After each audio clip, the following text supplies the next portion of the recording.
اہل کارواں آداب عرض ہے، میں آپ کی خدمت میں کچھ ایسی بات رکھنا چاہتا ہوں کہ جس سے شاید آپ سوچنے پر مجبور ہوں کہ انسانیت کی خدمت کے لیے لوگ کہاں تک جاتے ہیں۔ میرے ایک بہت عزیز دوست ہیں جن کا نام ہے ریحان، بمبئی میں رہتے ہیں اور اس قدر لوگوں کی مدد کرتے ہیں کہ ایک زندگی میں شاید کسی ایک شخص سے ممکن نہ ہو۔ ان کے ایک کزن لکشدیپ گئے اور وہاں لاک ڈاؤن میں گھر گئے اور اس کے بعد کوئی آنے کا راستہ نہیں تھا۔ ریحان صاحب بہت ویل کنیکٹڈ آدمی ہیں، بہت ویل کنیکٹڈ آدمی، اور بہت سے سول سرونٹس گجرات اور مہاراشٹر پتہ نہیں کہاں کہاں کے جن کے اوپر ان کے احسانات عظیم ہیں۔ خود بہت سمپل سے آدمی ہیں۔ جو لوگ انہیں جانتے ہیں اس گروپ میں وہ شاید میری بات سے متفق ہوں گے جو میں نے ان کے بارے میں کہا۔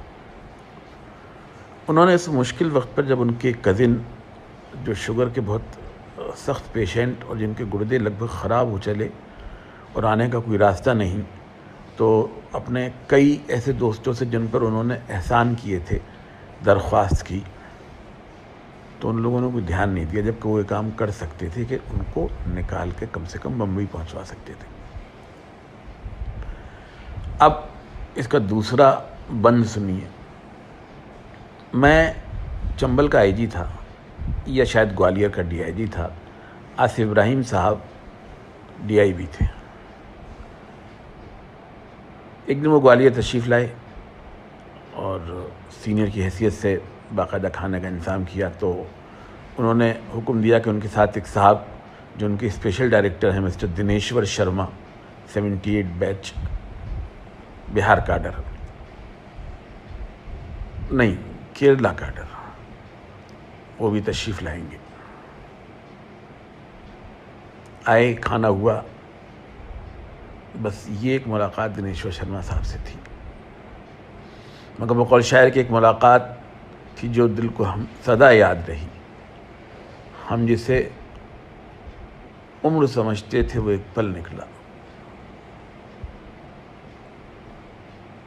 ریحان بھائی نے مجھ سے کہا اور میں نے بنا سوچے سمجھے، بنا پروٹوکول کا خیال کیے ان کا نمبر نکالا اور ان سے بات کی۔ تو ایسے شاندار آدمی کہنے لگے کہ ان صاحب کا نمبر ہے؟ میں نے کہا جی ہے، کہ نمبر مجھے بھیج دیجیے۔ پھر فرمایا کہ یا تو میں انہیں چاپر سے ایسی جگہ بھیج دوں گا جہاں سے بمبئی چلے جائیں گے، اور چاپر اگر کسی ٹیکنیکل خرابی کی وجہ سے نہ ملا تو پھر میں ایک بوٹ کا انتظام کرا کے انہیں کوچی بھیجوں گا تاکہ کوچین سے وہ وہاں بمبئی نکل جائیں، آپ بمبئی میں ان کو نکالنے کا، ریسیو کرنے کا انتظام کر لیں۔ اب آپ یہ سوچئے کہ ایک شخص جو 78 بیچ کا آئی پی ایس افسر، جو خود ڈائریکٹر انٹیلیجنس بیورو رہا ہو، جو کشمیر میں ریپیٹیر رہا ہو، اور جو آج کل لکشدیپ کا لیفٹیننٹ گورنر ہو، اس کی خاکساری، حلم، انکسار، آپ یقین جانیے کہ میرے پاس الفاظ نہیں ہیں کہ میں کیسے ان کا شکریہ ادا کروں۔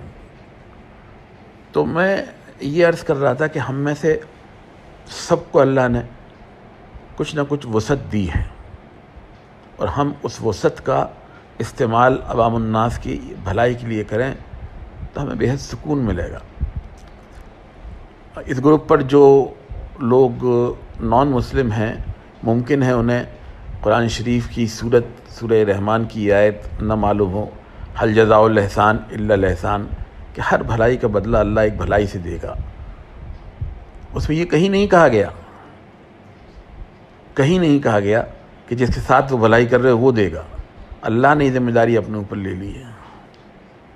تو ہم سب اگر یہ عادت ڈال لیں کہ مصیبت کے وقت ہم لوگوں کی مدد کریں، تو یقین جانیے ہمارے ساتھ انویسٹمنٹ کی حیثیت سے کام ہوگا کہ ہم انویسٹ کر رہے ہیں، اس کا بدلہ ہم کو ملنا ہی ملنا ہے۔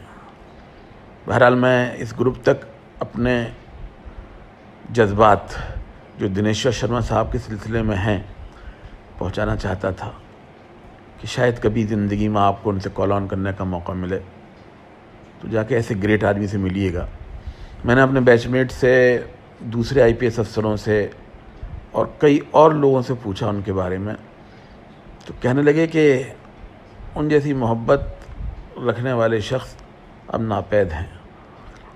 کہنے لگے تم IPS میں نہ بھی ہوتے، انہیں اتنا سا جو تھوڑا سا جانتے وہ بھی نہ جانتے ہوتے، تب بھی وہ اسی طرح مدد کرتے۔